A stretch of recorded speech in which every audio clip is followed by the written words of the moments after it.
Hi guys, thank you so much for having me today. My first question is for both of you. I want to know, do you guys remember when and where when you found out that Teen Wolf would get a movie after all these years from the last episode?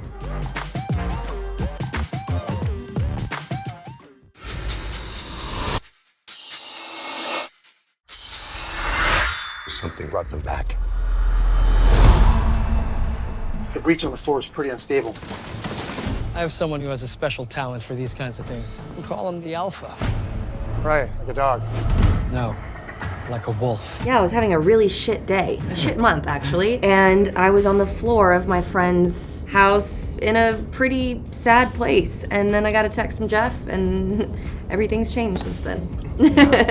I was Jeff and I went to a lunch at a Mexican food restaurant in the Valley, and he told me there. And then, of course, I wasn't supposed to tell anyone. I texted, the whole cast pretty much, and told them not to tell anyone. Well, this is how it always happens. And then a couple months later, we were filming the movie. And a few years has passed since the last time we saw your characters. And what have changed with them from then to now? Age. Their joints are, Yes. not the same. Their hair color is a little bit more gray. A lot of us had gray. I can't run in those combat boots anymore. I jam my knees up on the first day. Some time has passed. There's new dynamics, there's old dynamics, or I should say relationships. There's new relationships, old relationships, and it will be interesting to see where everyone is. This is our favorite tagline of this press thing. It'll be interesting to see. I just repeat what I read. Yeah. But yeah, I mean, definitely now I guess Jackson is still living in London, but he came back to help a friend fight bad people, I guess I can say that. There's a threat. There's a threat in Beacon Hills, and Scott McCall needs us. Yeah. A lot of us are there for him. It's not just because I'm a Brazilian, we are in Brazil and everything else, but Brazilian fans are really the best fans in the world. Yes. I have more followers from Brazil than I do in the United States, which is mind-blowing. I don't yet, so I would like to ask Brazil to get with it. So how is your relationship with them?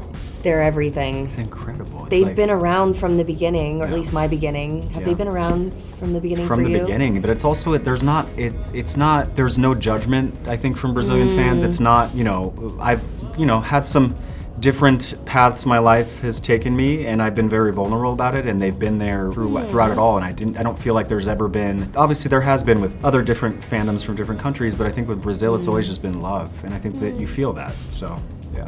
Yeah, they're the most passionate, and we live very far away. It took a long time to get here, and it doesn't feel that way. We feel them all the way in California.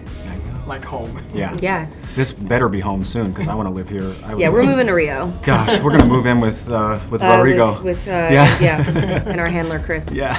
We have options. Yeah. Look, a lot of the Brazilian fans have offered us, places throughout the years. Let's see if they're actually going to deliver. Yeah. Let's see if people can bring photos and floor plans. Yeah. And finally, the last question, I want to know, the Teen Wolf movie hasn't come out yet, but can the fan expect a Teen Wolf movie too? Jeff had said it's open for possibility. It's certainly something that they've talked about. And you said earlier, which I thought was brilliant, I think a lot of it's going to do with how many people watch and their excitement for it. Yeah, if people show up to watch the movie, there will be a second and a third one. And Jeff has hinted that at Comic-Con in San Diego, that they're hoping to do a second and a third one. So people need to tune in at the beginning of 2023. On Paramount Plus. And just show love for, just keep showing us love. Only what sound does a wolf make when it's going to die?